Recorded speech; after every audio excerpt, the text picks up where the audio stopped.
Hello, hello. Yes, give it up for Justin Tranter. Daniel! You know, it's really lovely that I have the opportunity here to chat with you specifically because for those of you who don't know, I do a series where I go behind the scenes of music, interview songwriters, producers, and Justin was one of the first interviews I ever got to do around 5 years ago. So this is a very full circle moment. And for those of you who don't know Justin, one of my favorite questions to ask at the beginning is, for anyone who doesn't know who you are, what are some of the songs they know you from? Some of the songs I have written are, by the way, you're also spread out. It makes it really difficult. Some of the songs I've written are, I'm gonna try to go in chronological order. Centuries by Fall Out Boy, Good For You by Selena Gomez, Hands to Myself by Selena Gomez, Sorry by Justin Bieber, Cake by the Ocean, Bad at Love by Halsey, Believer, Imagine Dragons, Enemy, Imagine Dragons, Make Me Feel, Janelle Monáe, Issues, Julia Michaels, Lose You to Love Me, Selena Gomez, My Kink is Karma, Chappell, Roan, Good Luck Babe, Chappell, Roan. That's some of them. That's some of them. That's definitely some of them. Because Justin not only has 70 billion streams, 75 million singles sold, 3 diamond certified songs, and so many more. But one of my favorite questions to ask after is, how many songs do you think you wrote until you got your first hit? Probably, by the way, your hair is amazing back there. It just distracted me, caught me mid-sentence. No, you, the one who just turned around, your hair looks fabulous. I probably wrote at least 1,000 before I got my first hit. How many years was that? Well, I started writing songs when I was 15, and I had my first hit at 34.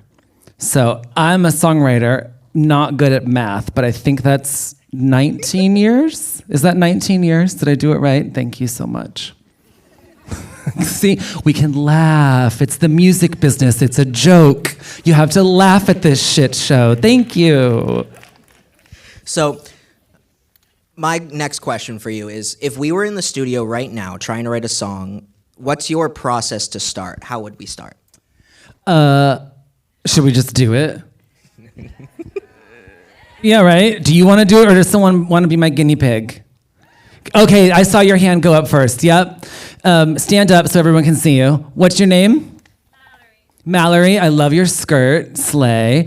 Mallory, so we would just start talking. It'd be a little more casual than this because we wouldn't be in an audience, but Mallory, this is low-hanging fruit, but I'm gonna go there. Are you dating someone? Apologies. So you make a joke, you just make it light. You're engaged. How long have you been engaged? 2 years. Oh, clock is ticking. That feels like your partner is moving a little slow, or are you moving slow? We have got a planned wedding date. Okay. There's movement. Do you still feel confident in this engagement?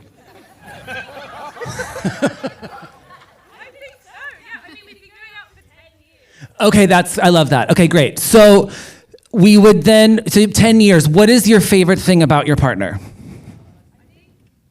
his silliness and his kindness. What, can you tell me a story that summarizes the silliness and the kindness all in one? You raised your hand, baby, not me.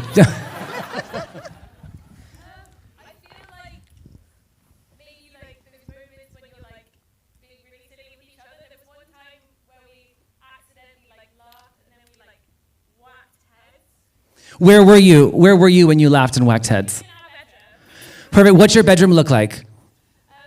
White with orange curtains. Okay, so we would first verse, right? So I love in first verse to be very specific. So we would talk about orange curtains. To really set the scene and make it feel like a story. And then I would keep asking you questions, but I'm not gonna keep putting you on the spot until I found what I felt like was the title. Because you don't want the a song, a chorus called Orange Curtains, unless you're like a really, really super hipster, credible artist, a song called Orange Curtains is probably not gonna be a hit. So I would keep asking you questions until I found a broader title, but I would want the title to be something that you said, hopefully, so that you as the artist, as the pop star, would feel like this song, even though it's a broad title, that this song is for you and only you. One, because it makes a better song, and two, it means you're gonna promote it a lot more, which means I might make a penny. Thank you. That was a really great demonstration. I appreciate you going into detail there. I want to ask, though, I saw on TikTok you posted a video that one of your favorite songwriting tips is to look at and know by heart 10 songs that you love. Yes. And you seem to really care about lyric. It seems like it's one of the things that you are great at, passionate about, and really strive for. What is one of those songs that you love that you learned by heart? What did you learn from it? How do you incorporate it in your own songwriting? There's a song... well, first of all, to back it up a little bit, I believe that there's always a connection to why you emotionally love a song, to the technique of the song, to the melodic math, to the rhyme structure, to the chord structure. And so that's why I was given advice when I was in college. My degree is oddly actually in songwriting. And it was learn the songs, your 10 favorite songs, learn them by heart. And then after you learn them, do the math on them. Like, where's the melody hitting in relation to the chord? Where's the rhyme structure speeding up and slowing down? So one of those songs I learned is a song called I Told Him the Dog Wouldn't Run by Patty Larkin. I think she has like 11,000 monthly listeners on Spotify, but I have seen her live probably 25 times. She's a lesbian from Cape Cod, my people. And I'm not from Cape Cod or a lesbian, but love, support. And the thing I learned the most is that every verse has 4 phrases, except the third verse, which she says, I asked him to marry me once. He told me he couldn't because this would be all that there was. And then there's no fourth phrase. This would be all that there was. Nothing. Could you die? Art and math can be friends, even though I couldn't count.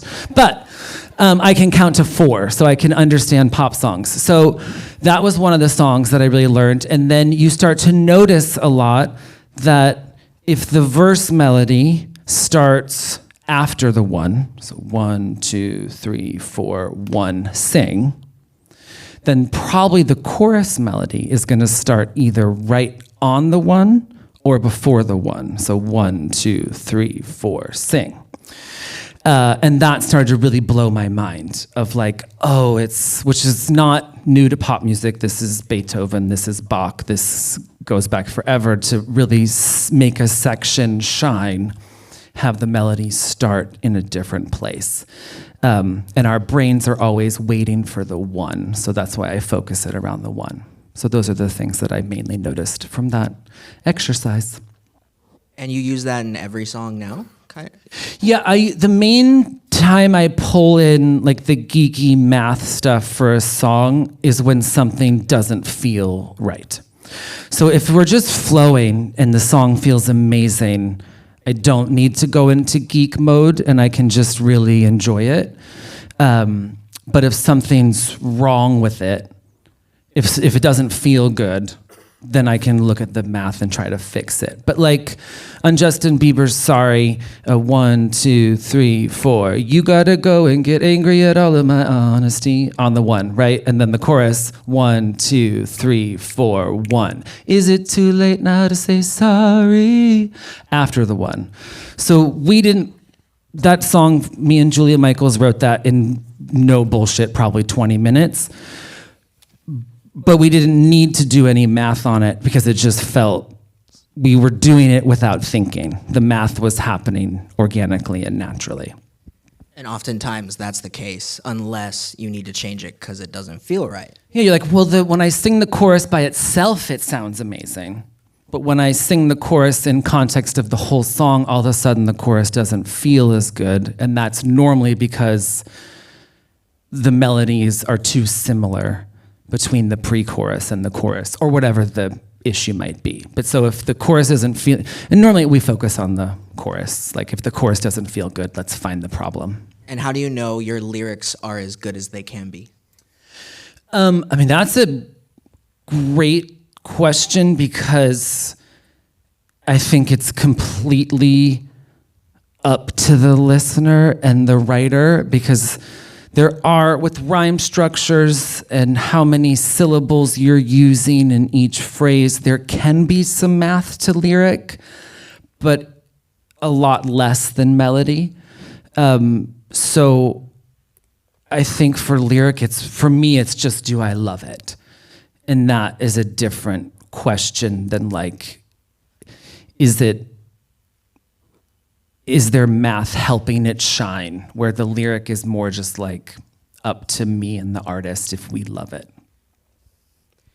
It also seems like social media has taken a big effect on music itself. Yeah. How do you use social media platforms like TikTok as a songwriter?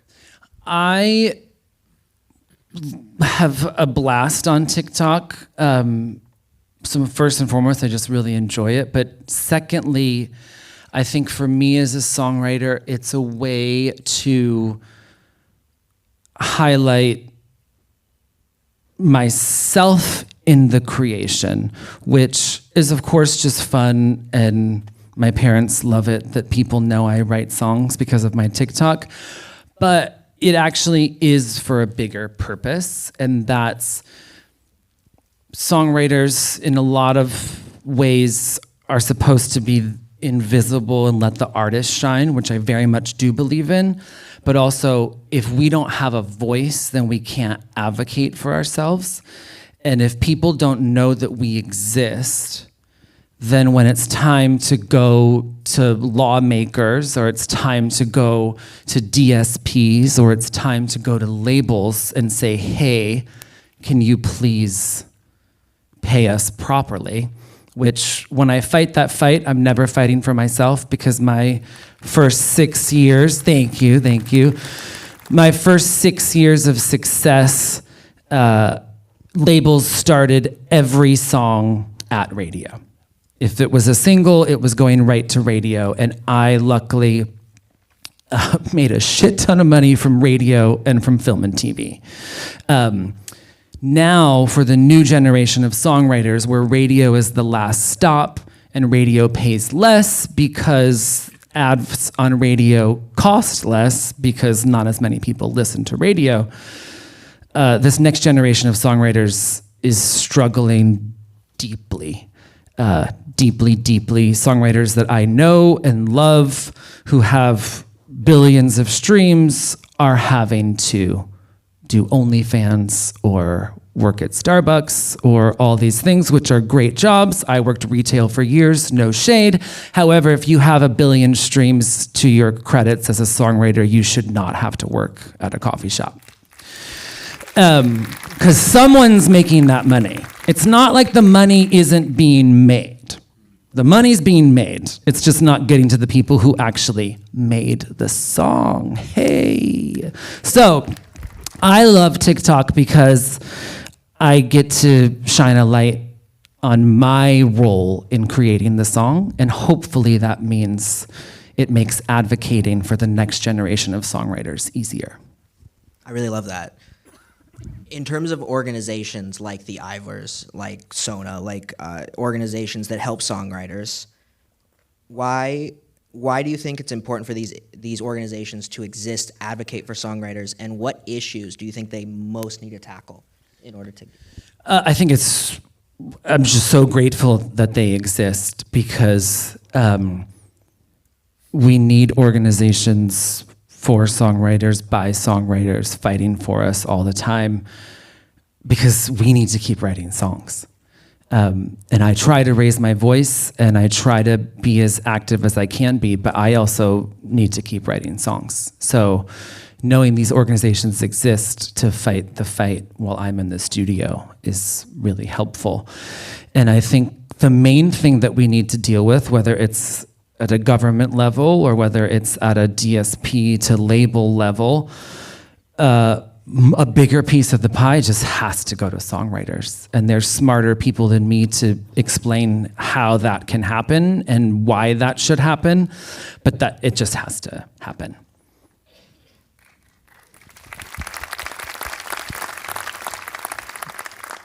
What's a piece of advice you were given when you were younger that you no longer believe, and what advice would you give to your younger self now instead? Say that one more time. What's a piece of advice you were given when you were younger that you no longer believe? It could be about songwriting, business, music, whatever. And what advice would you give to your younger self now instead? That's really good. And I just asked you to repeat it so I could think of a good answer, but I still don't have it. What piece of advice was I given when I was younger that I don't believe? Well, I mean, it's tough. Because in my band days, I was told by many executives and managers, and list goes on, to be less gay. Many times. And this is where it gets tricky. They were right because the world is deeply homophobic. And I do believe, as I've now proven, that I can write hit songs, but until Chappell, Roan, Good Luck Babe, it had to be straight people who sang my songs. They were right in a sense. But now people actually, because there's a list of many amazing LGBTQ artists, but Chappell is our first superstar who broke into superstardom already out of the closet. I know that seems crazy because it's 2026, but it's actually true. Sam Smith had multiple number ones before they came out. Lil Nas had the biggest song in the world before he came out. All of our icons, many of them British, George, Freddie, Elton, all in the closet until they had enough success to come out. So, but Chappell and our little song "Good Luck Babe" has broken that motherfucking barrier. So,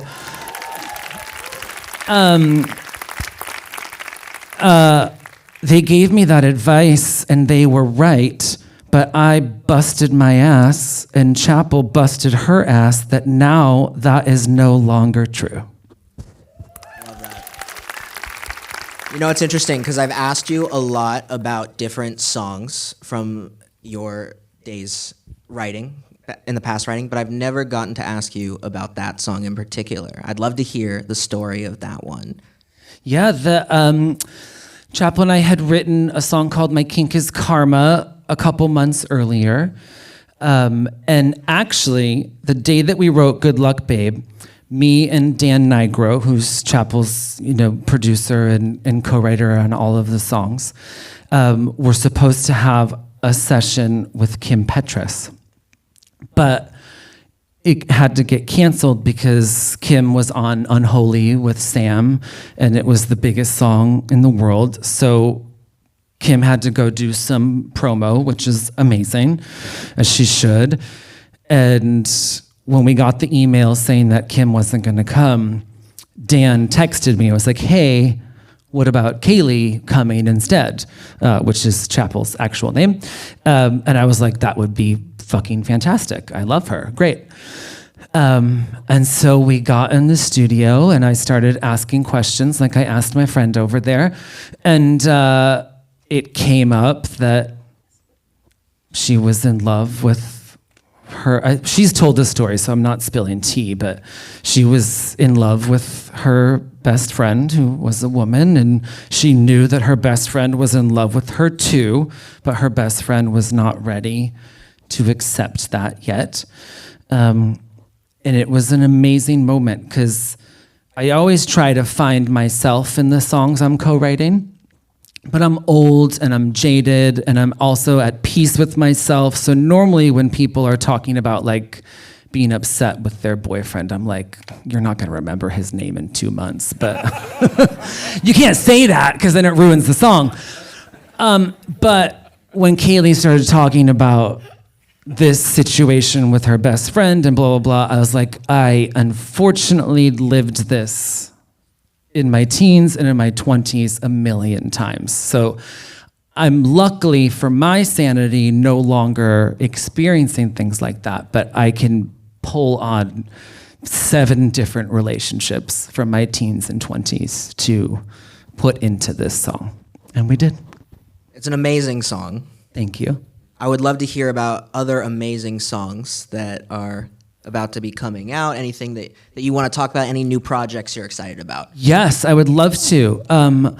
I get on a plane tomorrow morning to fly to New York City because Londoner Rose Gray, if you don't know Rose Gray yet, please do.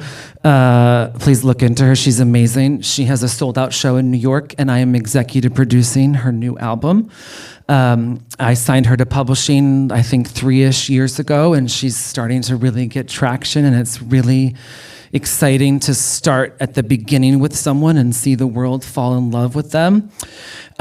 B. Miller, which is maybe a name, a blast from the past from some of you. She was, in America, she was a finalist on the X Factor, and got sent home, or whatever you call it, kicked off, and there's a fabulous meme of her sobbing while Britney Spears holds her. You may have seen the meme, but B and I worked together a lot in like 2020, and her new album is coming out.